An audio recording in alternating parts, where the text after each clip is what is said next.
La Naranja Mecánica es una novela del escritor británico Anthony Burgess publicada en el año 1962. En el 1971, el director Stanley Kubrick decidió adaptar esta novela al cine, realizando una de las mejores películas de ciencia ficción de todos los tiempos, creando una distopía cinematográfica que aún permanece en la memoria de aquellos espectadores que han podido verla desde la década del 70 del siglo XX. Sin embargo, el libro y la película no son iguales.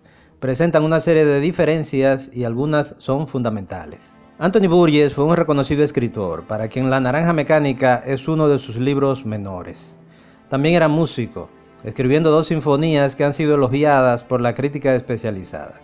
Amante de las palabras, la lengua, los idiomas, fue el creador del Ulam, que es una lengua que hablan los personajes prehistóricos en la película La Guerra del Fuego del año 1981.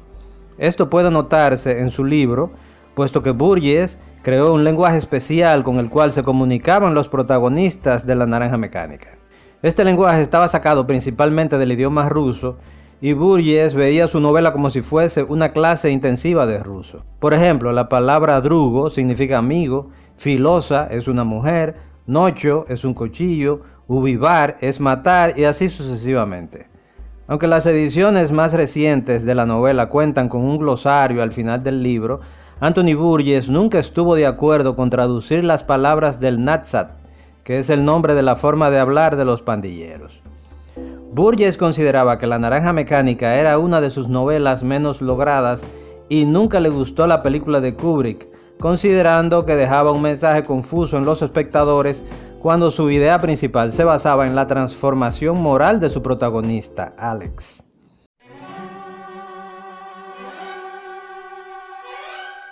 Stanley Kubrick es uno de los más grandes directores de la historia del cine. Mucha gente cree que es un director británico porque la mayor parte de su vida creativa la pasó en Inglaterra, donde falleció, pero realmente nació en el condado de Manhattan, en Nueva York. La Naranja Mecánica es su película más controversial. Fue prohibida en una cantidad importante de países y se le acusó de promover la violencia entre jóvenes que intentaban copiar las acciones de Alex y su grupo. En mi país, por ejemplo, la película fue prohibida hasta la década del 80, cuando pudo verse en los cines con los cortes que le había hecho el director. Por muchos años, debido a la controversia, Kubrick no permitió que se proyectara su película en el Reino Unido, donde se le acusó de promover la violencia. También es su película con menor presupuesto, aunque está rodada de manera muy inteligente para dar una impresión futurista. Kubrick quiso darle una apariencia pop que puede notarse en los decorados, en los colores que se utilizan, en los trajes de los personajes, incluso en buena parte de la música. El libro y la película cuentan la historia de Alex, un joven pandillero que cada noche se dedica a practicar lo que ellos llaman la ultraviolencia, que se basa en cometer una serie de delitos cada vez más violentos. Alex vive con sus padres. Sin embargo, tiene una peculiaridad. Es un gran admirador de la música clásica. Burgess quiso dejar claro que el arte es una característica humana que refleja bondad, a pesar de la maldad del personaje principal. Se supone que la historia transcurre en un futuro distópico, donde algunas drogas son legales y la violencia, sobre todo de las pandillas juveniles, se ha apropiado de las calles. En la película, Alex y sus compañeros se ven más adultos que como se describen en la novela. En el libro son adolescentes menores de edad.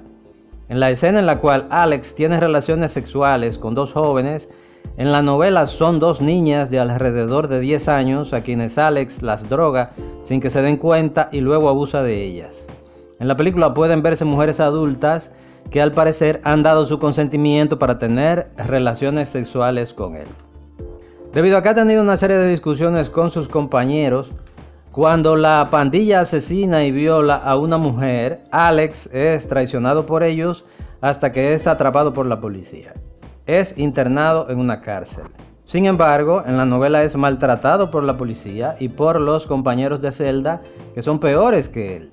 En la cárcel no es más que un muchacho, un novato. Su estadía en esa cárcel, rodeado de asesinos y psicópatas, es insoportable.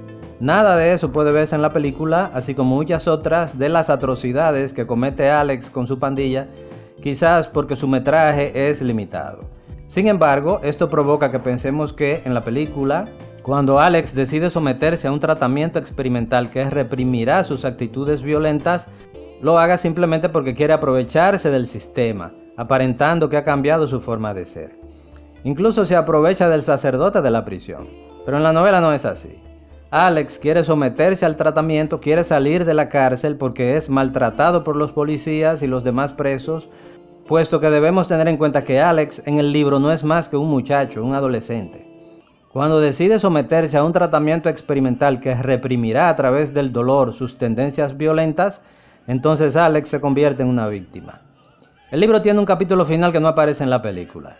En ese capítulo final, que fue publicado originalmente en la novela en Reino Unido, se produce una transformación moral de su personaje que madura, crece y cambia de actitud. Sin embargo, en los Estados Unidos fue publicada desde el principio sin ese capítulo final que no le gustaba al editor.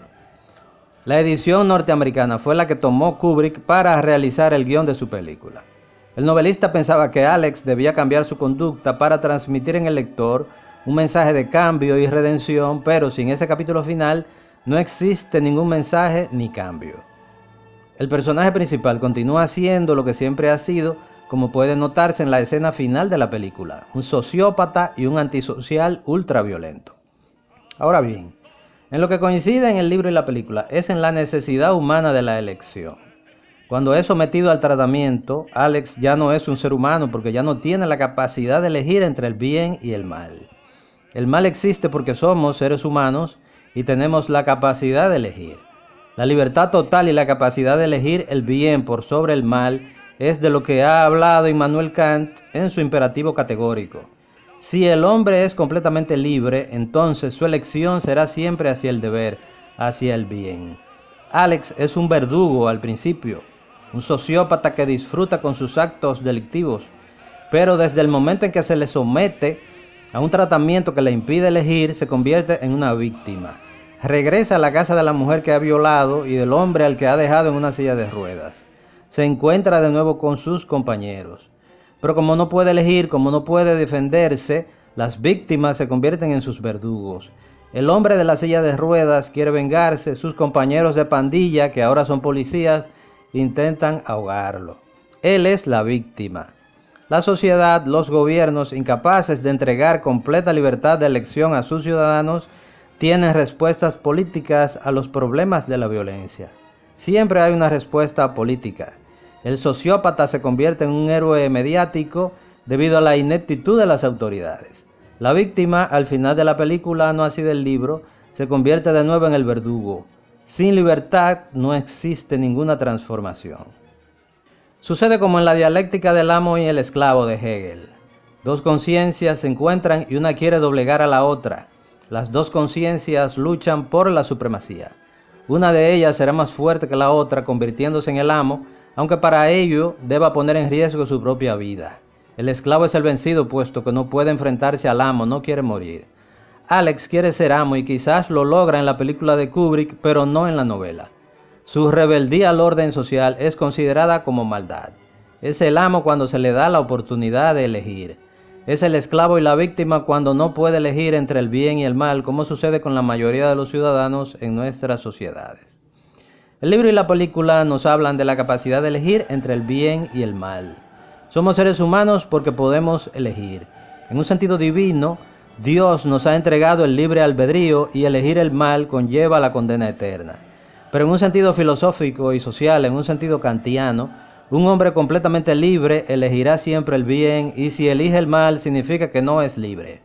Esa falta de libertad puede ser personal, individual o social, pero el malvado no es un ser humano libre. Anthony Burgess siempre consideró su libro como una obra menor, demasiado didáctica en su mensaje para ser una buena novela. Pero ha quedado en la historia del arte debido a la película de Kubrick, una obra maestra que reflexiona, al igual que el libro, sobre la sociedad, la capacidad de elección entre el bien y el mal, la realidad de que somos seres humanos debido a que tenemos esa capacidad de elección. Quien no puede elegir no es un hombre. Si te ha gustado el video, suscríbete al canal y déjanos tus comentarios. Muchas gracias.